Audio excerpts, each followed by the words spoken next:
नमस्कार। आज हम 22 जून 2025 की अव्यक्त बाप-दादा मुरली पर थोड़ी गहराई से बात करेंगे। इसका शीर्षक है प्यार, सहयोग और उन्नत चेतना की शक्ति। इसमें परमात्मा प्यार, खुद को बेहतर बनाने और सेवा में सहयोग, इन सब पर जोर है। तो चलिए देखते हैं कि इसमें हमारे लिए क्या है, क्या सीख सकते हैं। बिल्कुल। और देखिए, ये मुरली शुरू ही होती है परमात्मा प्यार से। मतलब वो प्यार जो स्वार्थ से परे है, जो सीधा परमात्मा से मिलता है। हाँ, जो दुनियावी प्यार से अलग है ना। जी हाँ, बिल्कुल अलग, क्योंकि ये उस निराकार से है जिसे हमसे कुछ चाहिए नहीं। और यही आप कह सकते हैं आध्यात्मिक सफर की नींव है। और एक बात जो मुझे बड़ी अच्छी लगी वो ये कि मुरली कहती है ये प्यार जीवन को आसान बना देता है, मतलब मेहनत नहीं लगती। सही कहा। और यहीं पर वो लवली और लवलीन बच्चों का जिक्र आता है, ये फर्क मुझे बहुत गहरा लगा। हाँ, ये बहुत महत्वपूर्ण है। लवली मतलब जिन्हें अच्छा लगता है, पर लवलीन वो हैं जो उस प्यार में पूरी तरह कह सकते हैं मग्न है, खोए हुए हैं। अच्छा। और लवलीन होने की निशानी क्या है? वो ये कि परमात्मा के जो फरमान हैं, जैसे योगी भाव, पवित्र भाव, उन पर चलना सहज लगता है। मतलब जोर नहीं लगाना पड़ता। नहीं, अगर जोर लगाना पड़ रहा है, अगर मेहनत लग रही है, तो ये एक इशारा है कि प्यार में कहीं ना कहीं कोई लीकेज है, कोई कमी है। तो ये लीकेज, ये क्या है? मतलब कहाँ से आती हैं ये रुकावटें? मुरली में दो मुख्य कारण बताए गए हैं। हाँ। पहला तो है पुराने संसार का आकर्षण, जैसे रिश्ते, पदार्थ, पुरानी दुनिया की चीजें। और दूसरा है पुराने संस्कार, हमारी गहरी आदतें। ये चीजें हमें परमात्मा के प्यार से दूर खींचती हैं, कई बार पता भी नहीं चलता। अच्छा, मतलब ये सूक्ष्म भी हो सकती हैं। हाँ, बहुत सूक्ष्म। इसीलिए खुद को बार बार चेक करना, आत्मनिरीक्षण करना जरूरी है कि कहीं हम इनसे बंधे तो नहीं, और अपने असली श्रेष्ठ स्वरूप को याद करना भी। तो इसका मतलब ये हुआ कि सिर्फ नियम पालन नहीं करना है, बल्कि लक्ष्य बाप समान बनना है। बिल्कुल। परमात्मा जैसे, ब्रह्मा बाप जैसे बनना, उदार, स्नेही, सबका सहयोगी।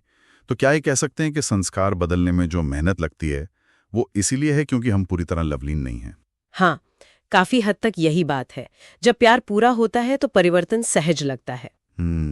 और यहीं से फिर सहयोग की बात आती है। मुरली ये सिखाती है कि अगर किसी को बदलना है, किसी की मदद करनी है, तो उसे शिक्षा देना या उसकी कमियां गिनाना, हाँ, वो उतना काम नहीं करता शायद। सही कह रहे हैं। उससे ज्यादा असरदार है स्नेह देना, सहयोग देना, अपनी शुभ भावनाएं, अपनी श्रेष्ठ कामनाएं देना। जैसे गुणों का गिफ्ट देना। हाँ, बिल्कुल सही शब्द पकड़ा आपने। गुणों और शक्तियों का गिफ्ट देना। जैसे माला के मन के होते हैं ना। हाँ, एक दूसरे से जुड़े हुए हैं। एक दूसरे के सहयोगी, वैसे बनना है। किनारा नहीं करना, सहारा बनना है। ये सहयोग वाली बात तो वाकई बहुत शक्तिशाली है। अच्छा, क्या मुरली में कुछ प्रैक्टिकल स्टेप्स, कुछ अभ्यास भी बताए हैं इन्हें अमल में लाने के लिए? जी हाँ, कुछ व्यवहारिक सुझाव भी है। एक तो है मन की एक्सरसाइज। मन की एक्सरसाइज, वो कैसे? ये एक तरह का मानसिक अभ्यास है। अपनी चेतना को बदलना, सोचना कि मैं अभी ब्राह्मण आत्मा हूँ, फिर फरिश्ता स्वरूप और फिर देवता स्वरूप। ये चेतना को ऊपर उठाने का तरीका है। अच्छा, एक तरह की विजुअलाइजेशन। हाँ, कह सकते हैं।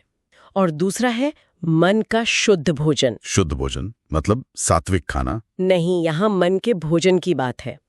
मतलब व्यर्थ के नेगेटिव संकल्पों से बचना, सिर्फ शुद्ध पॉजिटिव संकल्प करना। समझ गया। और सेवा के बारे में कुछ? हाँ, सेवा के लिए कहा है कि नए वारिस तैयार करो, ऐसे लोग जो इन आध्यात्मिक गुणों से भरपूर हों, जो इस ज्ञान को आगे ले जा सके। अच्छा। और एक और बात पर जोर है कि मेडिटेशन जैसी जो विधियां हैं, उनके प्रैक्टिकल फायदे लोगों को दिखाओ। जैसे स्वास्थ्य में कैसे सुधार होता है, ताकि लोग उसका महत्व समझें। बिल्कुल। जब लोग ठोस नतीजे देखेंगे तो ज्यादा आकर्षित होंगे। तो अगर इस पूरी बातचीत को समेटें तो सार ये निकलता है कि निस्वार्थ प्यार और आपसी सहयोग, इनमें वाकई जबरदस्त ताकत है, खुद को बदलने की भी और दूसरों को ऊपर उठाने की भी। सही कहा।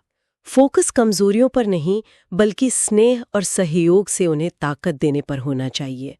एक ऐसा संगठन, ऐसा ग्रुप बनाना जहां हर कोई एक दूसरे का संभल बने, सहारा बने, गुणों का आदान प्रदान हो। और जाते जाते एक विचार मन में आ रहा है जो मुरली से जुड़ा है। उसमें मन के मौन के वरदान का जिक्र है। हाँ, मन का मौन। तो सोचने वाली बात यह है कि ये जो व्यर्थ संकल्पों को रोककर अंदर शांति मिलती है, ये शांति हमें सेवा के नए तरीके खोजने में या बिना ज्यादा भागदौड़ के सफलता पाने में कैसे मदद कर सकती है। इस मौन की शक्ति में और क्या छिपा हो सकता है, इस पर शायद सोचा जा सकता है।